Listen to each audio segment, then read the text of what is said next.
Shahibaug police control રૂમમાં ચિક્કાર દારૂ પીધેલી હાલતમાં જઈને ત્યાં હાજર પોલીસ કર્મચારીઓ સાથે માથાકૂટ કરનાર પોલીસ કર્મચારીની ધરપકડ કરવામાં આવી છે, જેમાં શાહીબાગ પોલીસ કંટ્રોલ રૂમમાં ડ્રાઈવર તરીકે ફરજ બજાવતા હેડ કોન્સ્ટેબલ ગુલાબસિંહ ચિક્કાર દારૂ પીધેલી હાલતમાં પાયલોટિંગમાંથી પાછા આવ્યા હોવાની જાણ કરવા તેમજ ગાડી મૂકવા આવ્યા હતા।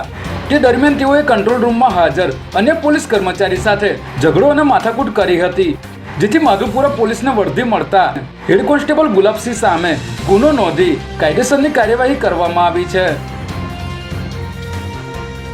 નેશનલ ટેસ્ટિંગ એજન્સી દ્વારા ગત શનિવારે સુપ્રીમ કોર્ટના આદેશ બાદ નીટ યુજી 2024નું કેન્દ્ર અને શહેર વાઇઝ પરિણામ જાહેર કરાયું હતું, ત્યારે તેના વિશ્લેષણમાં અનેક ચોંકાવનારા તથ્યો સામે આવ્યા છે, જેમાં આખા દેશમાં અમદાવાદ અને રાજકોટના કેન્દ્રો પર વિદ્યાર્થીઓને મળેલ 700થી વધુ માર્ક ચર્ચાનો વિષય બન્યા છે।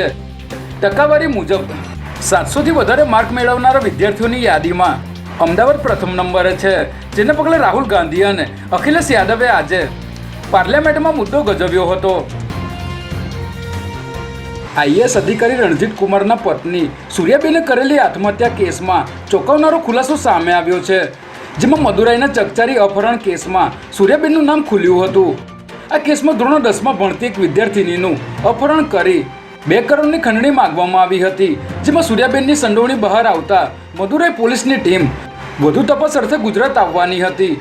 જોકે રણજીત કુમારે તેમની પત્નીને ઘરમાં આવવા દેવાનો ઇનકાર કરી દીધો હોવાથી સૂર્યાબેને કોઈ અજાણ્યા સ્થળે જઈને ઝેરી દવા પી લીધી હતી।